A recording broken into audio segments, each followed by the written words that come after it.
Travon Miles with sports. The kids you have coming back are simply amazing kids. Yeah. Got Delaware commit Nolan Henderson, 36 touchdowns last season. You got Will Knight, who I think is the best player in the state, and he showed last year that he was certainly atop that list. How rewarding is it to see these guys actually come through in the postseason, some of the guys you've had your hands on, and actually contribute to the big league team? Yeah, absolutely. You know, it's a shame Emily is not here because we're still talking Philly sports. Pretty rare that Temple basketball shows up in this rundown, but the Owls had a great chance to make some noise in their conference last night, hosting number 25 SMU in a frigid night in the city that loves you back. Philadelphia sending 33-year-old journeyman Jerome Williams to the mound. First-round pick wide receiver Brashard Perriman not practicing today after what Coach John Harbaugh described as a bruised knee. A lot of the talk is about free agency right now and all the money the owners are giving out. The Sixers haven't made too many loud moves in the market as of yet, but with this young roster and maybe a free agent or two, Washington Redskins host the Houston Texans in a joint practice. They're in the rain in Dover. What is the latest? Rain was holding off until you guys opened your mouth and said something. Looks like it's picking up a little bit now, but these wind gusts have not gone anywhere all night long. Makes for an interesting dynamic for the two teams that probably passed the most. So cool, calm, and confident, says anything you can do, I can do better. John Brown from downtown, 75 yards with less than 2 minutes to go. Get your dance on, my man. Shot clock running down. Sixers Isaiah Cannon gets the flip and leaves a tip. The bank is open late night. Take another look at it. Ball in the air, 1 second on the shot clock. Cannon gathers himself and just flips it up there. And what do you know? It goes in. That's ridiculous. Beats and basketball, two things that come hand in hand in a lot of circles of the game. One Maryland Eastern Shore player is bringing the two even closer. Meet Derek O'Peck, an Atlanta, Georgia native that received his first basketball scholarship from Northeastern University in Boston, Massachusetts. And that's literally where my music creation began. I spent most of my time in my dorm room because it was cold in Boston. And that's when I was literally sitting in a room in front of my computer trying to teach myself how to make music. I had a lot of trial and error, so if you listen to my music that I made when I first got started, it's completely different than what I'm making now. The innocent pastime of making beats quickly turned into an obsession. The practice turned to skill, and less than a year later, the Georgia native found himself in an unlikely place, mingling amongst Grammy nominees. I did not know where I was at, but the studio was actually Defiant Studios, which is ran by Hustle Gang and T.I. 2 seconds later, Young Dro walks in and B.O.B. walks in, bobbing his head, walking in. He shook my hand and he said, "You made this?" And I said, "Yeah." He said, "Send me this as soon as you finish it." And I just put my hand over my mouth. After he walked out, I had my best friend next to me and I was like, "Bro, did Young Dro just ask me to send him this beat after I finished it?"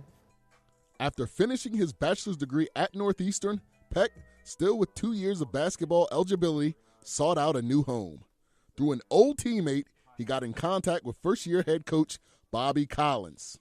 I did not know where Princess Anne was. Never even heard of University of Maryland Eastern Shore. And it would just happen to be, we took a visit, and I felt comfortable here. In Princess Anne, Peck's music career got even bigger. The way he used his time would be key. Biggest role out of all this, though, is time management. And that has enabled me to find time to make music, find time to study, find time to, get my shots up on the court and also perform well. He's even gotten some of his teammates in on the hobby. I had one specifically ask me to teach him how to make beats. I actually did that recently.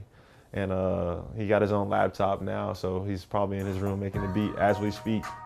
What started out as a way to pass the time has turned into expression, therapy, and possibly one day, huge revenue. This is what I use to kind of get away, keep my mind off of things, and allows me to be level-headed so that I can perform on the court well, perform in the classroom well, and I express myself literally on the black and white keys on the piano. The Baltimore Ravens entered the 2016 preseason with a different vibe than training camps past. That's because 2015 ended in a very un-Raven-like way with just the second losing season for the franchise in the past 10 seasons. Training camp's a battle now. I mean, we're all battling.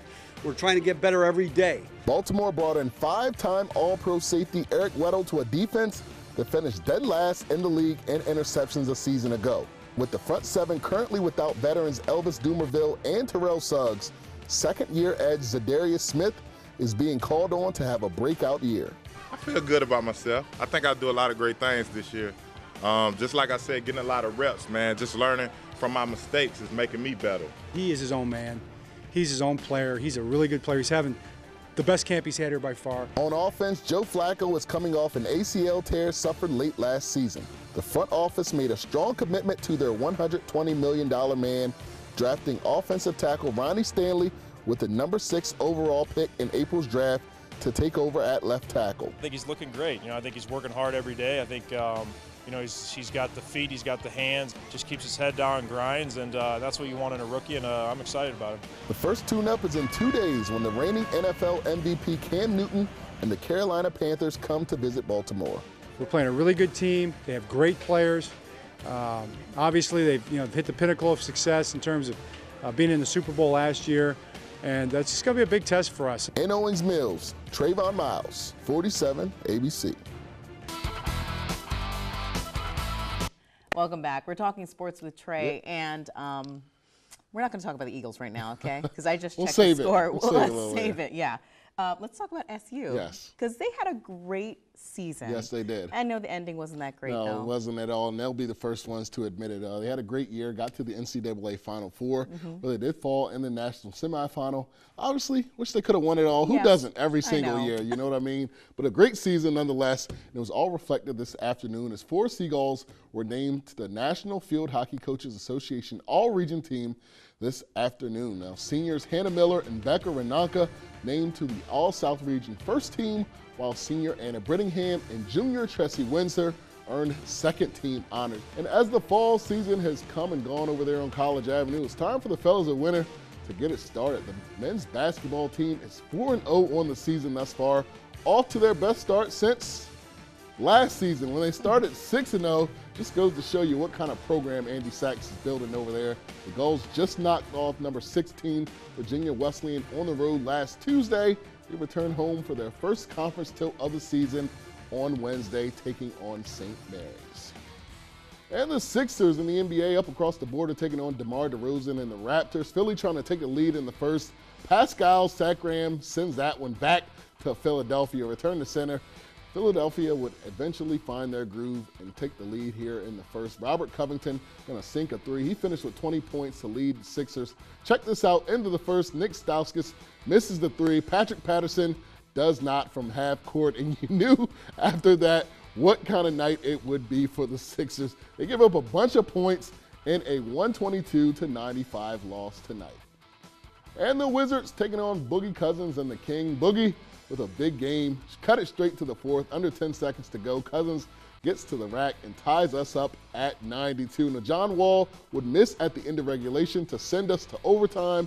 In the overtime, he does not miss. Gets to the cup to put the Wiz up 2 now. A couple minutes later after that, Markieff Morris with a big offensive rebound finds Bradley Beal wide open for 3. Now, despite Cousins dropping 36 points and 20 rebounds, the Wizards rebound and win a thriller in overtime, 101-95. Now we get to your not-so-hot Eagles, Emily, as they hosted the not-so-hot Packers on Monday Night Football tonight, and 4-0 on the season, but at home. But up against that guy, it's tough sledding all day long. He's got some of the best numbers in the league. Up against the rookie Carson Wentz, and I tell you what, Aaron Rodgers led his team straight down the field in the first. Catch that pass right there, 12 yards to Devontae Adams for the touchdown. Green Bay takes an early lead. Eagles looking to fly here. Carson Wentz going to avoid the pressure, get into the end zone for his first career rushing touchdown, and he's pumped up, ties this game up at 7. But the guy came back, the guy we were talking about earlier, Aaron Rodgers with his 27th touchdown pass of the year, moves him second to behind Drew Brees this season. Adams with his second touchdown catch, as Green Bay, unfortunately for you, leads by double digits now late in the fourth quarter. Looking like Philly will go to 5-6 on the season. It's painful. Thank you, Trey. Thanks so much for that. Anytime. We'll be back after this break. Catch more of the action on our sports page at 47.